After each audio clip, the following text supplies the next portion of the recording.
overreaching involves an abuse of a person's status as an advocate by taking advantage for personal gain of a person paying.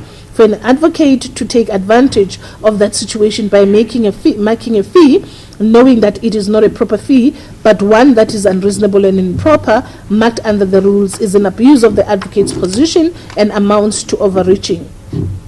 The respondent went even further by taking money from vulnerable, desperate clients, given their situations.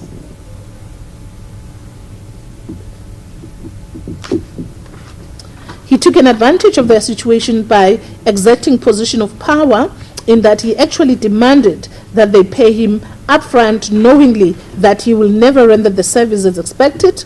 The nature of complaints is similar in that all complainants paid money to his account or into somebody else's account at the instruction of the respondent. When inquiries or follow-up are done by the complainants, he does not respond. He simply threatens them.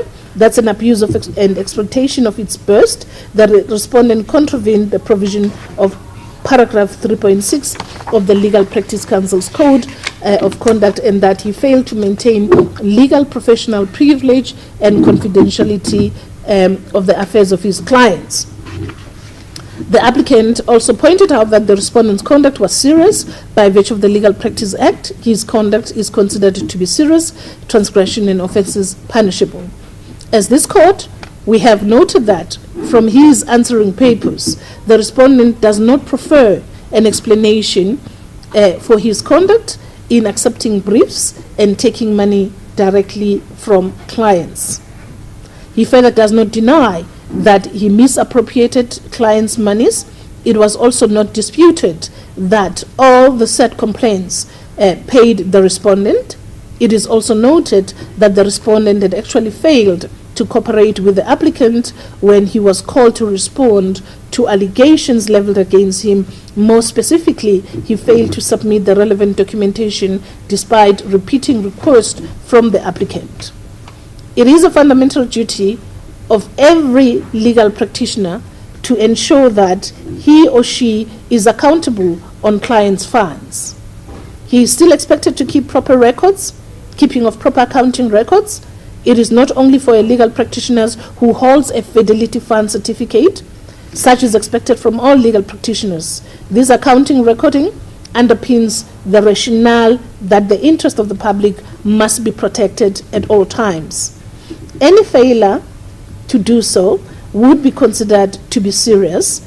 It is paramount for a legal practitioner to ensure that the account is managed properly. The very essence of taking clients' monies should be risk mitigated. As alluded above, the issue of determination is whether the misconduct in question is so serious and of a nature that it manifests the lack of integrity, dishonesty, rendering him unfit to be a legal practitioner. In the belated affidavit of the respondent denies every allegation without any substantial evidence or effect. However, even when he made submissions from the bar, which is unorthodox in these proceedings, no evidence was presented to illustrate same. The fact remains he took money directly from the clients. Such monies were paid to him directly, others paid to other people's account. This court can safely conclude that this was misappropriation of funds, bearing in mind that no services was delivered or rendered by the respondent as expected. In our view, the misappropriation of clients' funds constitute theft, and the respondent further concealed this misconduct by manipulating clients in that he will assist them. This in itself portrayed dishonesty and lack of integrity on his part. This court is convinced that the applicant have laid sufficient grounds in striking off of the practitioner. Then this brings us to what the appropriate sanction would be. It was submitted that this misconduct warrants his removal. It was preferred as well by the applicant that this court could only order the suspension in exceptional circumstances. In these circumstances, it was argued that no such exceptional circumstances exist. A legal practitioner in duty is duty-bound to act in the interest of his or her clients above his or her own. In so doing, exercise the highest degree of good faith in his or her dealings with his clients. It is tried that in applications of this nature, there is no list between the applicant and the respondent.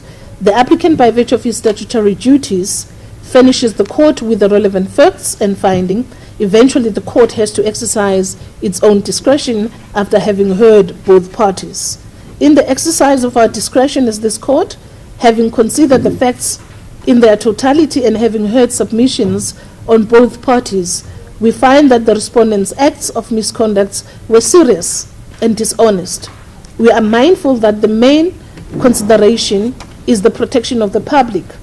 It was not disputed that the respondent manipulated and forced the clients to pay money in his account or accounts of other people to such an extent of threatening them. One could easily make reference to Kambule's case and his colleagues going to an extent of breaching confidentiality.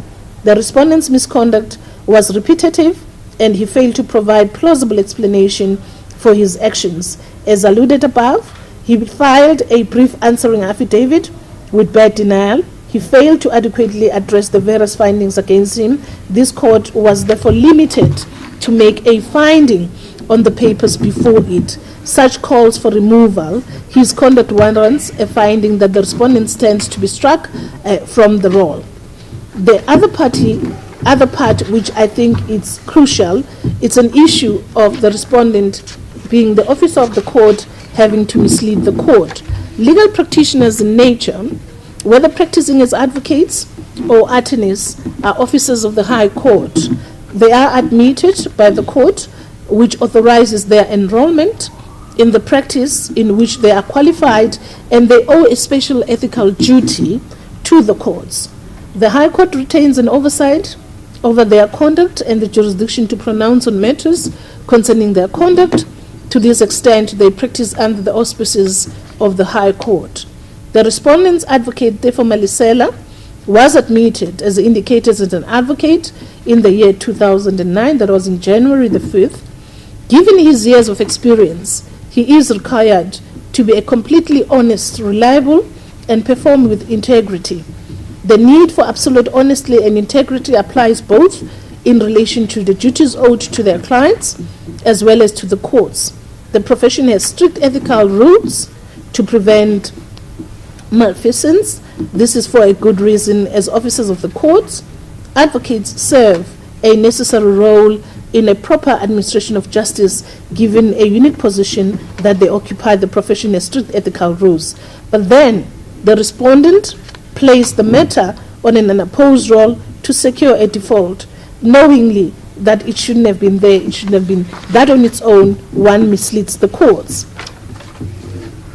Without regurgitating what I've earlier said pertaining the decisions or the orders that were granted by Judge Musa and Judge Fisher, I wouldn't go deeper into that. It went further to an extent that the Deputy Judge President, Ronald Sutherland, having to complain on behalf of the brother, being Judge Msimiki, and provided a report on the respondent's conduct as well as the court record in respect of his conduct in court, having to name unwanted names to the court. That on its own, it doesn't suggest a very good decorum and integrity of a counsel in court. In conclusion, it is important to note that it is important to know that the respondent, as a legal practitioner, should have concentrated in fulfilling a dual function by assisting the clients on the one hand and by promoting justice in society on the other hand. The respondent had no absolute regard for justice. There is a case cited, which is Keck Cohen in J Law Society, where it was stated, a legal practitioner is a person from whom the highest standards are expected by the profession and the courts. The profession itself is not a mere calling or occupation by which a person earns his living. A legal practitioner is a member of a learned, respected, and honorable profession, and by entering it, he pledges himself with total and unquestionable integrity to society at large, to the courts, and to the profession. only the very highest standard of conduct and repute and good faith are consistent with membership of the profession, which can indeed only function effectively if it inspires the unconditional confidence and trust of the public. The image and standing of the profession are judged by the conduct and reputation of all the members, and to maintain this confidence and trust, all members of the profession must exhibit qualities set out above at all times. Therefore, this court is convinced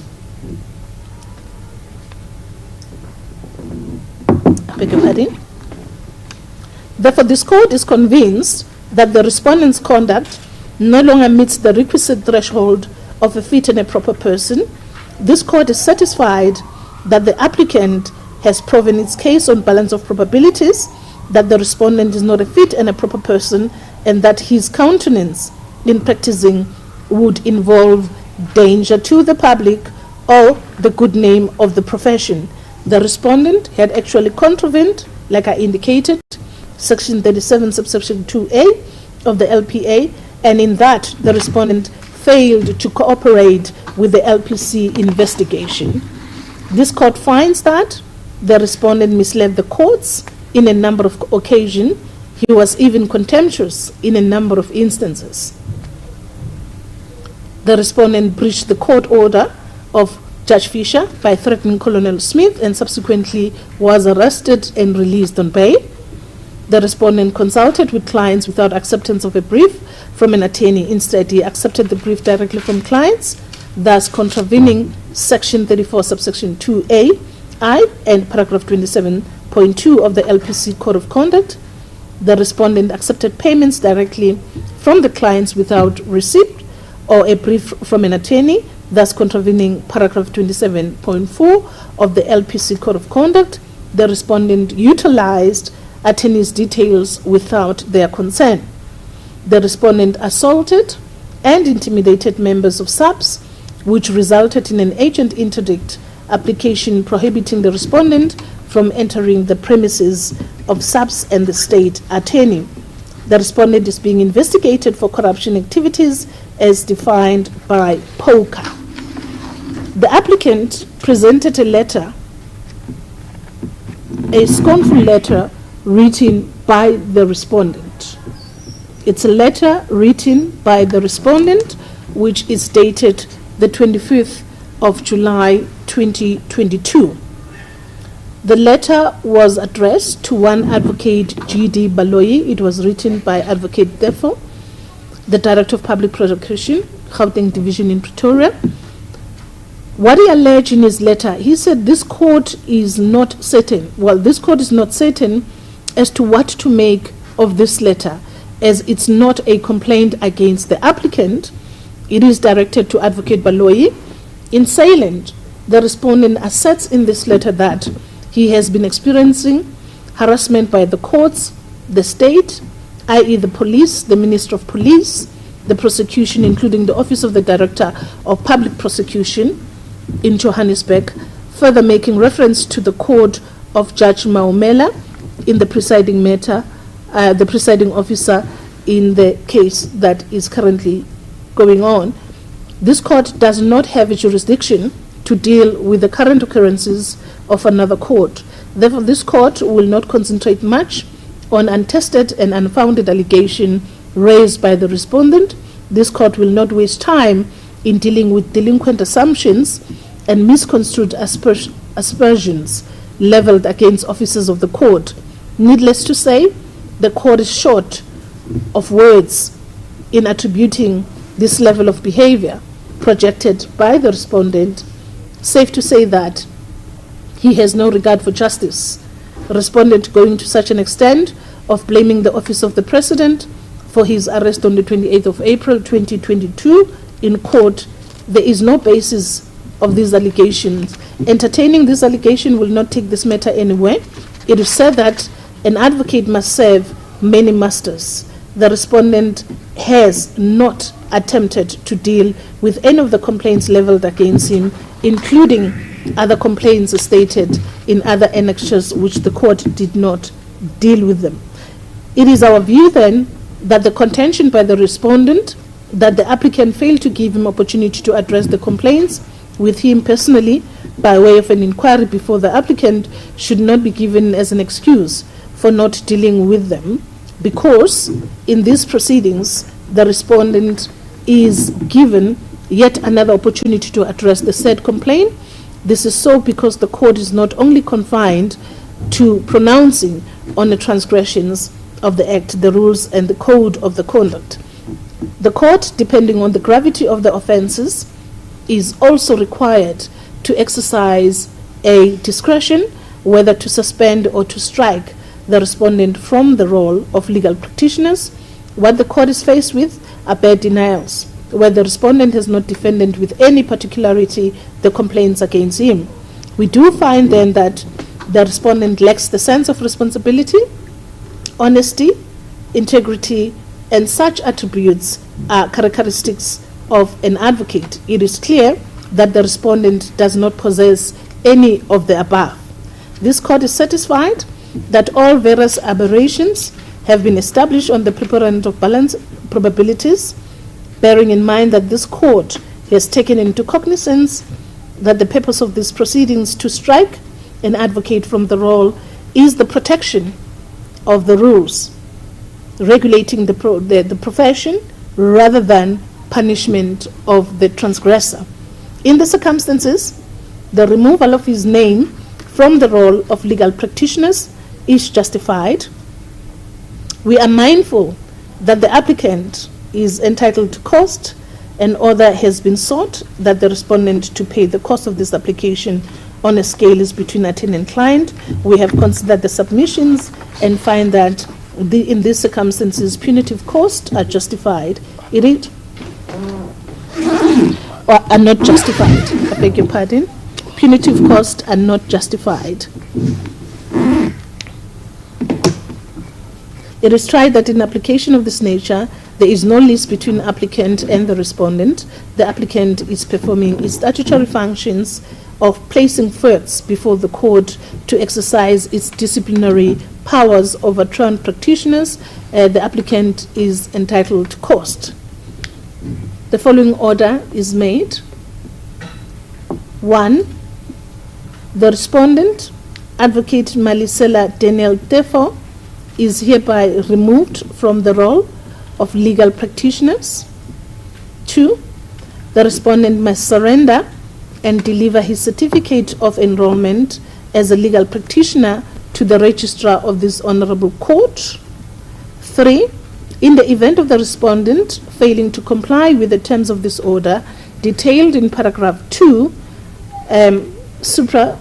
within 2 weeks from the date of this order, the sheriff of the district in which the certificate is be authorized and directed to take possession of the certificate to hand it to the register of the honorable court. The respondent is prohibited from handling or operating on his banking accounts used in receiving monies for the client. 5. Johan van Staden, the director of the Gauteng Provincial Office of the applicant or his successor as such, in his capacity as such, be appointed as a curator bonus to administer and control the banking accounts of the respondent, including accounts relating to insolvent and deceased estate and any estate under curatorship connected to the respondent's practice as a legal practitioner, and including, if applicable, also separate banking accounts opened and kept by the respondent at the Bank of the Republic of South Africa.